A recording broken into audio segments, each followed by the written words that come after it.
Bem-vindos ao FENARREGcast, o podcast da Federação Nacional de Regantes de Portugal. Eu sou a Nélia Silva, jornalista e produtora de conteúdos em agronegócio, e vou conduzir-vos por uma série de entrevistas sobre recursos hídricos e agricultura.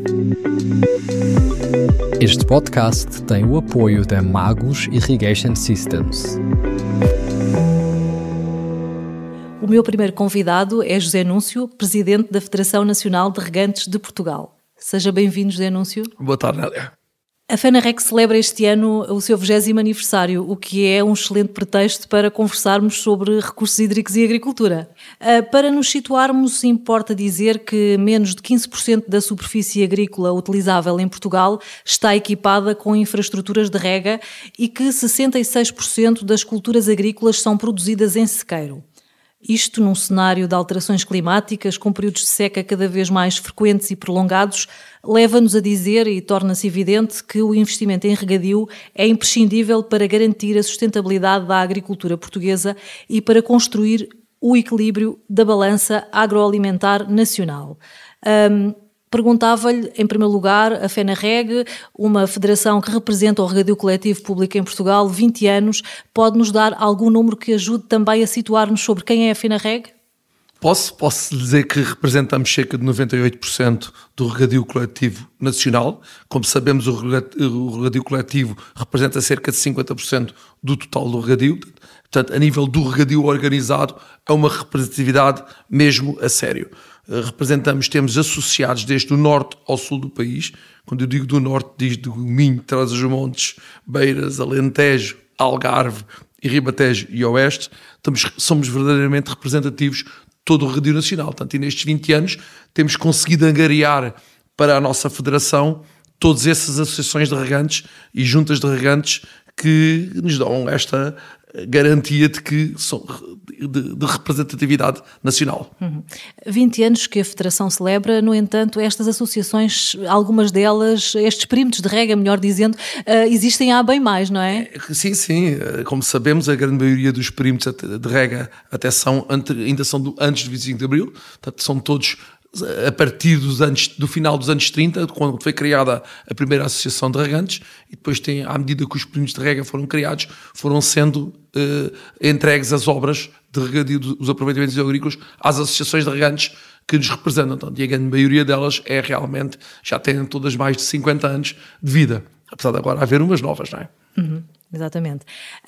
De facto, sobre esta questão do investimento em regadio, a FENARREG tem vindo a realizar, e realizou já há alguns anos, e tem vindo a atualizar um estudo que identifica as necessidades, no fundo, estruturais para modernizar o regadio, e o grande número que aqui se coloca é a necessidade de investir cerca de 2 mil milhões de euros para modernizar o regadio até 2030.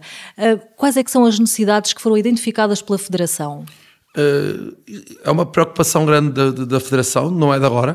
Portanto, já em 2019 apresentámos a primeira versão da estratégia, em que fizemos, no fundo, um levantamento de tudo o que era necessário para reabilitar e para modernizar e alargar o regadio nacional. Como disse, falou agora em 2 mil milhões de euros. Portanto, na altura, nos primeiros levantamentos, os valores não eram bem esses. Mas pronto, também não é um documento fechado, é um documento que vai tendo os seus contributos e vai sendo atualizado. Nessa primeira fase preocupou-nos muito fazer o levantamento das situações. No fundo, não fomos inventar nada, fomos buscar projetos que já existiam, até alguns dos planos de fomento hidroagrícola ainda, outros, obviamente, mais modernos, e no fundo compilámos e juntámos tudo num grande documento. Depois surgiu uma segunda fase, que seria o modelo de financiamento.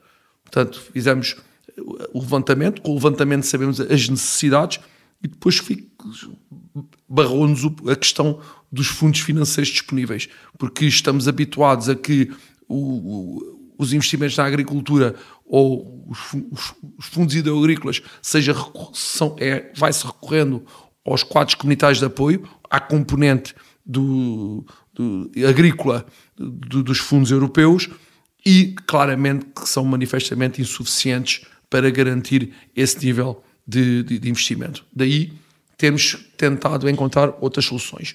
E outras soluções que foi falados não só os fundos agrícolas, também os fundos estruturais, porque o regadio vai para além só da agricultura. Como sabemos, quando se faz uma barragem, a Albufeira acaba por ter muitos outros usos que não sejam só agrícolas e toda a população beneficia. Portanto, é importante que sejam financiados também por outros fundos. Para isso, fomos estudar que fundos é que havia disponíveis. Como disse, os fundos estruturais, o próprio PRR, tanto que acabou por ser reprogramado.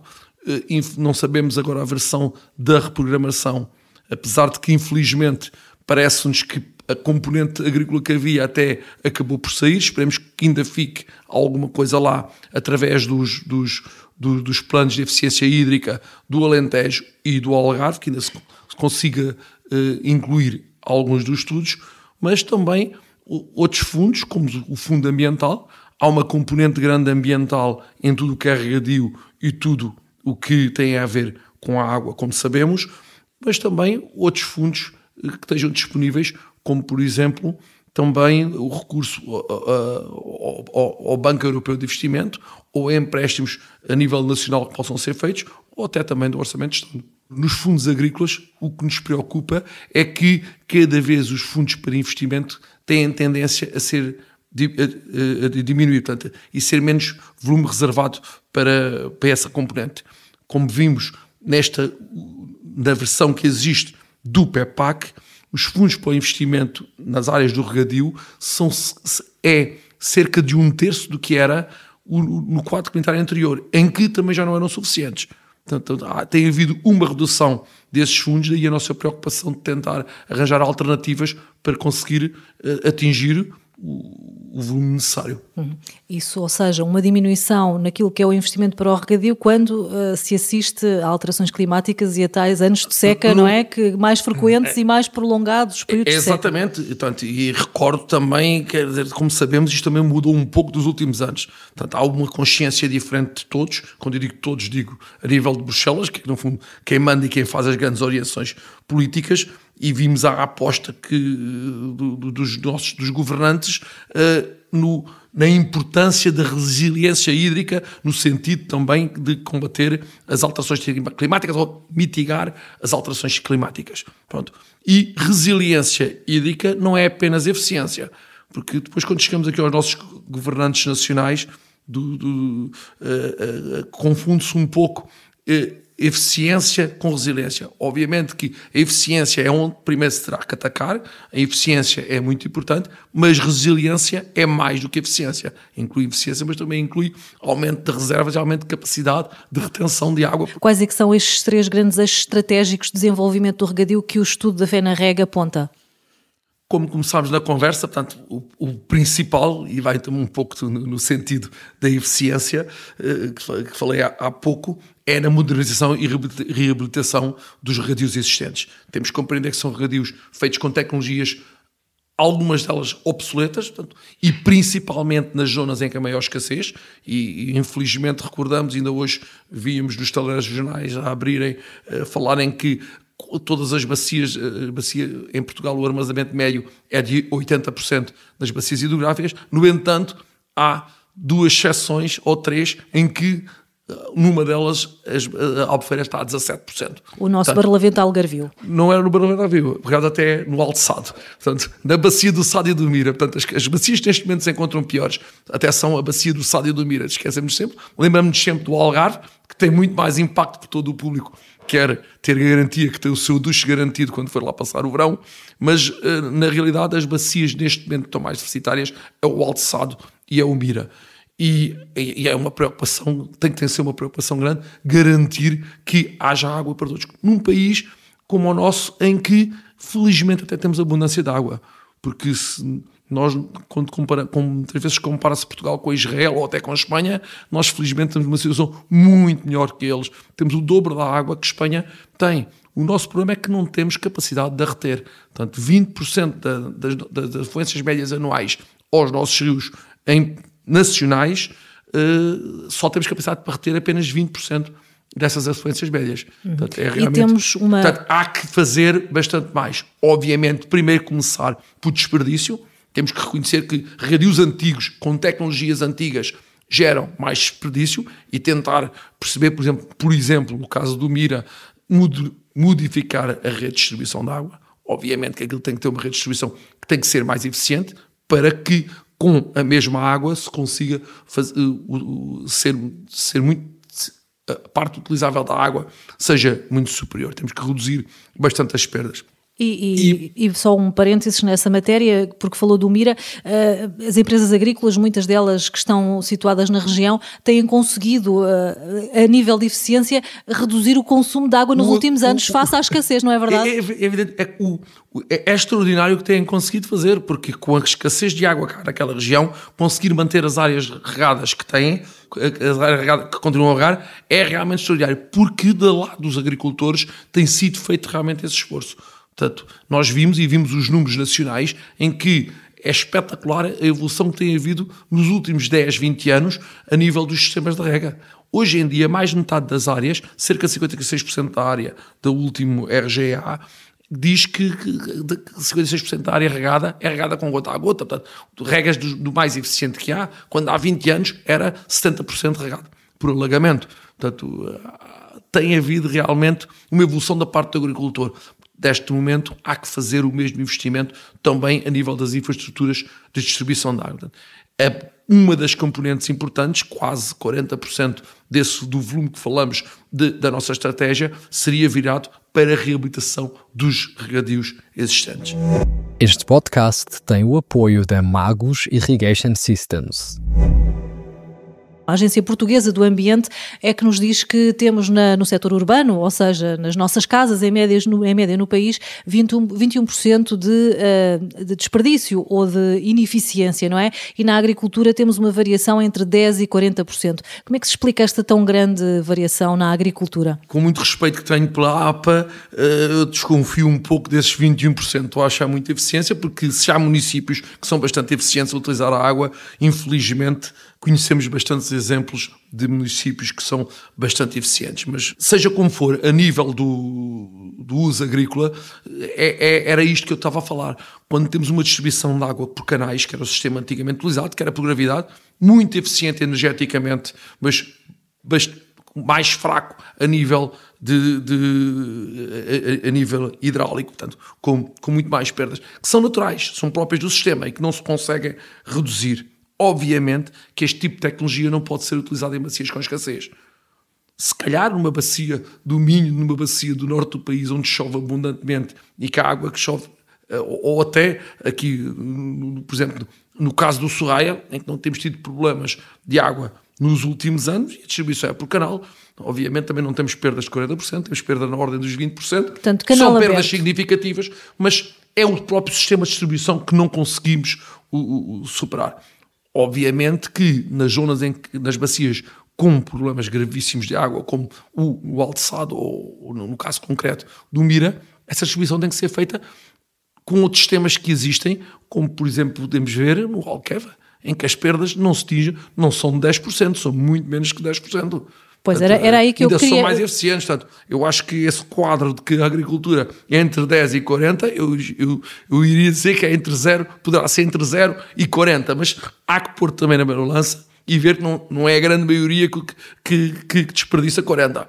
Portanto, estamos a caminhar para lá, precisamos ser apoiados nesse sentido. Portanto, e o primeiro pilar da nossa estratégia era precisamente apostar nos regadios existentes, nos sistemas de distribuição existentes, modernizá-los e reabilitá-los para ganhar essas eficiências e com isso aumentar a disponibilidade de água. Obviamente, se temos por um lado isso, também temos a obrigação de aumentar a disponibilidade de água e quando eu digo aumentar a disponibilidade de água, até a nível superficial. Não estamos a falar propriamente em aumentar muito a área regada. Há uns objetivos de 50 mil hectares até 2030 e 250 mil hectares até 2050. Mas não julgo que estamos a falar de aumentar muito a área regada em Portugal. É, no fundo, quase recuperar a área perdida que veio desde do ano 2000 para cá, que tem vindo a reduzir a área de regadio em Portugal devido a abandono e falta de condições de rega.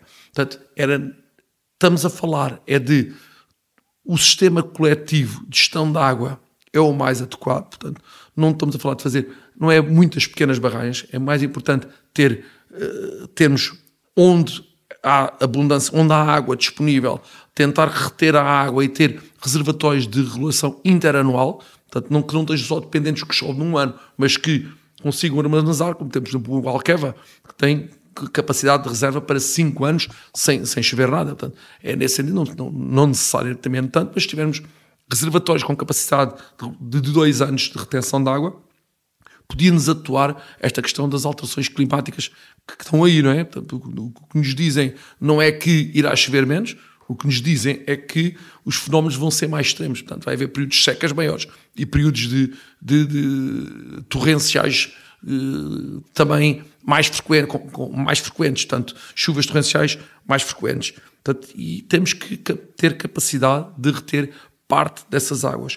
Até que vamos regar áreas que hoje em dia estão a ser regadas com recurso aos aquíferos. Portanto, há que retirar a pressão que existe sobre os aquíferos, metê-las nas águas superficiais e reservar os aquíferos para quando seja mesmo necessário e por um período de seca prolongada, aí sim temos que recorrer, mas não sistematicamente aos aquíferos, mas os aquíferos serem, no fundo, um recurso alternativo. Eu acho que era bom para todos e facilitaria muito também a gestão da água. Também temos outras regiões que estão completamente abandonadas, como por exemplo a região do Oeste.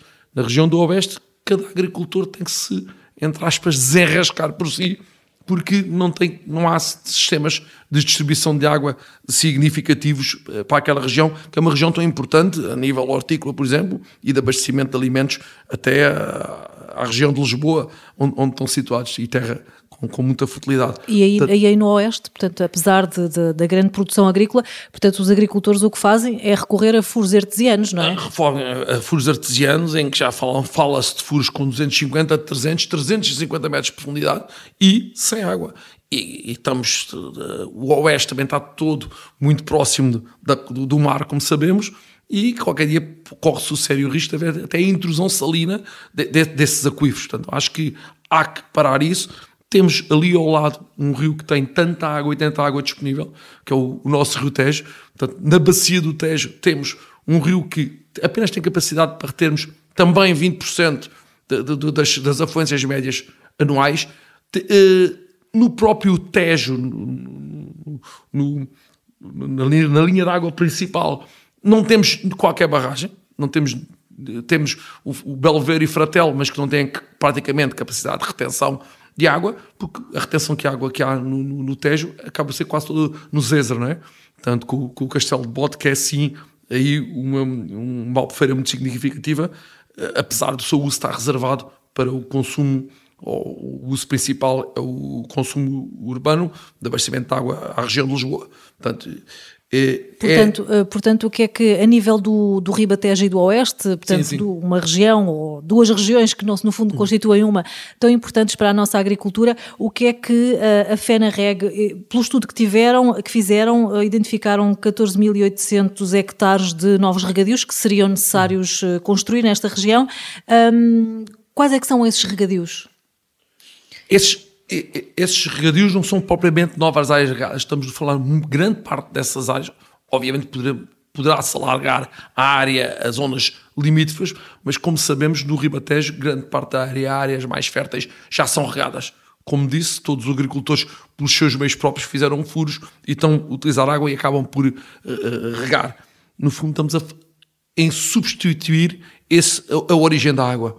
Ter maneira de conseguir levar a esses agricultores água de origem superficial que, em nosso entender, seria muito mais indicada. Tanto porque sabemos que na bacia do Tejo, que é também, como disse, uma das bacias mais importantes a nível agrícola, a nível nacional, acaba por ser aquela em que tem menos investimentos públicos para o regadio. É nesse sentido que pensamos, tanto, e também levar água do Tejo para o Oeste, para também colmatar as deficiências de água que há no Oeste. Precisamente, ou seja, a Direção-Geral de Agricultura e Desenvolvimento Rural apresentou recentemente um estudo para a valorização dos recursos hídricos para a agricultura do Vale do Tejo e do Oeste, em que identifica algumas obras. O que eu perguntava é se existe coincidência entre aquilo que a própria FENARREG já identificou e agora aquilo que este estudo aponta, ou seja, o que é que vêem que se deve realmente investir e aproveitar e haver uma complementaridade aqui entre os dois estudos, digamos assim. Sim, não, os estudos, como eu disse, nem o nosso estudo, nem o estudo deles, ninguém já inventa nada. Portanto, a nível dos recursos hídricos e a nível do regadio em Portugal, eu julgo que terás tudo mais do que estudado. Eventualmente, a solução técnicas podem ter sido alteradas nos últimos anos, porque há outro tipo de equipamentos e outro tipo de prioridades, mas as áreas a regar e as origens de água estão todas mais que identificadas. E portanto, temos uma grande coincidência. O estudo o que nos foi apresentado são linhas muito gerais, portanto, não entra em grandes detalhes, mas acho que é perfeitamente execuível. Até que, presentemente, com a nova estratégia Água que Une, do pouco que sabemos da Água que Une, também que confessamos que também não temos nenhuma informação privilegiada, mas das apresentações que vimos, fala-se sempre da barragem do Ocreza. Ora bem, a barragem do Ocreza é um passo neste sentido de aumentar as reservas de água onde ela existe em abundância, no fundo, na margem direita do Tejo, ter um reservatório que, em nosso entender, quanto maior fosse, maior é a resiliência que terá, mas ter um reservatório que possa comatar as falhas de água, que felizmente nos últimos 2 anos não houve no Tejo, mas recordamos todos seguramente os problemas que houve até ambientais, que há 3, 4 anos existiram no Tejo por falta de água que vem de Espanha. Portanto, porque essa é uma componente. Nós temos muitos rios em Portugal que partilhamos com Espanha, não é? Exatamente. Mas, é um handicap nosso, não é? Mas não vamos também estar a pensar que os espanhóis vão fazer as barragens para nós podermos utilizar. Portanto, o convênio foi revisto, também não sabemos bem em que termos, também só sabemos a informação geral que foi divulgada, que no fundo no caudal do Tejo foi acordado um caudal diário e não um caudal mensal. Acho que já é importante essa evolução e pronto, já ficou essa garantia que não vai haver caudais nulos ou caudal zero no Tejo, caso em Espanha. Portanto, não vai haver dias em que tenhamos o leito do Rio Tejo seco porque os espanhóis não libertaram água para Portugal. Em princípio isso ficará garantido e ficará salvaguardado. Agora, há que, no entanto, garantir também que pode não haver água em Espanha e temos que ter garantias dela cá. Quando a temos em abundância. Portanto, a barragem do Ocreza é muito importante, mas não só a barragem do Ocreza. Porque hoje em dia, como eu disse, também já existe alguma capacidade de reserva. Pensei que é pouca em função para a generosidade que o Rio tem, é muito baixa, mas existe alguma. E foi recentemente, terminou recentemente a concessão do Cabril, que era uma barragem hidroelétrica a montante, no Zezer, a montante de Castelo de Bode, terminou recentemente e poderia-se agora aproveitar e transformar essas barragens hidroelétricas ou para consumo urbano para terem também a valência agrícola. Portanto, não é impossível aproveitar também caudais sedentários ou rever a concessão hidroelétrica de modo a garantir que também possa haver a possibilidade de utilizarmos essa água para a agricultura. Portanto, no fundo, há que olhar para todas as peças que existem no tabuleiro e tentar jogar com todas. Portanto, não há uma solução, há várias soluções e é um mix de utilizações. Porque, por exemplo, se calhar no Alçado, onde as barragens já não enchem, efetivamente, se me perguntar se temos que fazer mais uma barragem, se calhar não, porque temos que ver como é que vamos conseguir garantir que a água nas que lá estão, não é? Portanto, e aí se calhar temos de falar de outro tipo de soluções, se calhar, ou no Mira, que tem uma barragem que também há 10 anos que não enche, portanto, aí se calhar temos que rever as soluções no sentido de ligações às bacias mais generosas e conseguir transferir inicialmente do Guadiana para o Mira e para o Sado, que também já estão em curso algumas dessas ligações, mas também o que eu penso é porque não também do Tejo para o Guadiana, para reforço do Guadiana. Há que equacionar tudo, tanto, e neste momento não nos podemos dar ao luxo de anular qualquer solução. Portanto, tudo são soluções válidas, obviamente todas têm os seus custos. Esta questão do investimento no regadio, quando olhamos os números, parecem números grandes, não é? Mas também há um estudo recente que a EDIA apresentou que nos diz que um investimento de 1.000 milhões de euros que foi em Alqueva nos trouxe depois, ou nos está a trazer um retorno de 3,2 mil milhões anuais em riqueza que se cria em impostos gerados para o Estado e em riqueza que se cria na região. Portanto, é isso também que é necessário compreender e desmistificar, não é? Não, eu acho que é importante, é fundamental, o regadio é fundamental. Eu até lhe digo, acrescento, eu ouvi uma apresentação do EGSP de Salema em que dizia que ao fim do ano já estava pago o investimento que lá foi feito. E quem conhece a região vê a transformação que houve a todos os níveis. E o regadio é isso. O regadio é fundamental, principalmente para as zonas do interior de Portugal. Portanto, no litoral, como sabemos, há uma tendência de concentração das populações no litoral, porque no interior não há indústria, ou podemos dizer assim, ou outra capacidade de emprego que possa remunerar bem, e o regadio é, no fundo, a indústria do interior. O regadio ou a agricultura, e quando falamos de agricultura, a agricultura tem que ter uma componente de regadio. No início falou que apenas 15% das agriculturas, das explorações eram de regadio, mas mais de 50% das explorações têm regadio. Não quer dizer que tenham regadio, que seja o regadio a fonte mais importante, mas o regadio é fundamental e de preferência em todas as explorações agrícolas. É importante haver uma componente de regadio, não necessariamente toda. Ao haver o regadio, implica que cada emprego de regadio gera 2 a 3 empregos de outras atividades.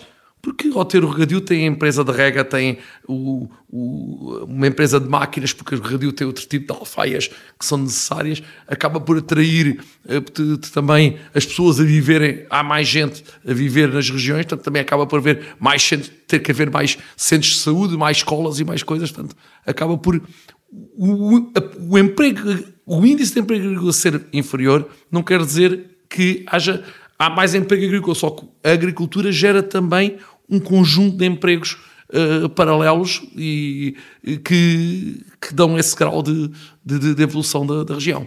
E talvez também algum rejuvenescimento da população, de alguma maneira, alguma fixação. E temos um exemplo a nível interior, estou-me a lembrar, por exemplo, do exemplo de Idenha, não é? Ou seja, uma Idenha que é um dos concelhos com menor densidade populacional do nosso país e que tem ali também um perímetro de rega que permitiu ali algum investimento e certamente que trouxe, não diria que o concelho ficou com uma população logo imediatamente maior devido ao regadio, mas se calhar é uma coisa que paulatinamente vai acontecendo e fixa algumas pessoas. É assim, já é uma vitória que haja uma inversão, que não haja um decrescimento, porque o plano B é haver um decréscimo de população e a população reduzir. Que haja uma paragem na população, ou seja, já é bom, mas efetivamente há regiões em que está mesmo a aumentar. Portanto, vimos zonas do Alentejo em que estavam praticamente desabitadas e hoje em dia acabam por ter até, às vezes, ser necessário recorrer a imigrantes, como sabemos, porque há mesmo falta de mão de obra. Uhum. Muito bem. E para terminarmos esta conversa, queria só perguntar-lhe qual é que é a expectativa então que tem sobre esta estratégia Água que Une, que todo o setor agrícola espera que seja apresentada em breve. Se a FENARREG foi consultada e o que é que espera ver agora para os próximos anos com esta estratégia que será, creio eu, apresentada em breve? Estamos realmente na expectativa, principalmente saber quando é que é anunciada, porque temos vindo as datas sucessivamente a serem adiadas. Esperemos que seja por boas razões, porque seja apresentado um documento com o máximo de qualidade possível. Temos confiança na equipa, portanto temos grande consideração pelo professor Carmona Rodrigues, que é quem está...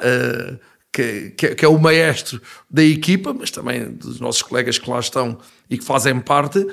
Obviamente que fizemos chegar à equipa as nossas preocupações e os nossos contributos. muito baseados na nossa estratégia, como calcula, é fundamental, quer a estratégia, quer os meios de financiamento estudados, e mostramos sempre a nossa total disponibilidade para qualquer necessidade. Portanto, foi-nos apresentado, foram feitas algumas reuniões com o setor da apresentação do estudo, em que foram pedidos também mais contributos a nós e a outras associações, e pronto, e agora estamos a aguardar com muita expectativa mesmo, o que é que irá ser apresentado. Mas expectativa para o que irá ser apresentado, mas que não se fique para a apresentação de um estudo, porque também estudos e estratégias não faltam. Portanto, o que era para rapidamente se passar é a ação, que no fundo é o que importa, porque vimos passar anos e anos, como falámos no início, a nossa estratégia foi apresentada em 2019, estamos em 2025 e o que nos importa não é a estratégia, mas é tornar efetivo o que está escrito nas estratégias. E preocupa-nos bastante quando estamos numa situação em que duas das coisas que estavam lá previstas, como por exemplo a bombagem do Pomarão ou para resolver o problema de água, atenuar o problema de água no Algarve, ou a barragem do Crato na bacia do Tejo, que até estavam inscritas no PRR e agora parece que com esta revisão do PRR vão ser retiradas. Portanto, espero bem que lá por serem retirados do PRR que não parem os processos. É para nós muito importante que se avance, mas é isto que às vezes nos custa a compreender. Mesmo quando temos fundos disponíveis, acabamos por não os conseguir utilizar nós a nível nacional. Portanto, é um alerta, esperemos que as coisas mudem nesse sentido. Parece que poderá haver outra disponibilidade de outro tipo de fundos, portanto, nós, nesse aspecto, temos alguma confiança no Sr. Ministro, que é um especialista.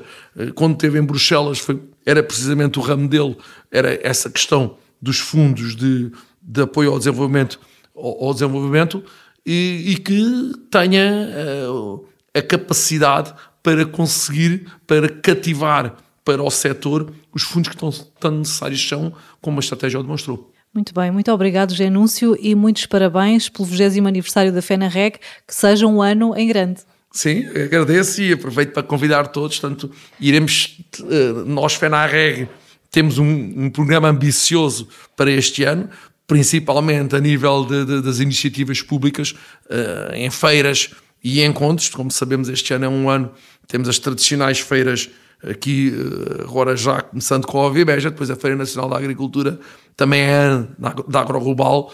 Pretendemos ter outro tipo de presença nessas feiras, no sentido de divulgar as nossas estratégias, as nossas ideias, e convidamos toda a gente para estar presente. Muito obrigado.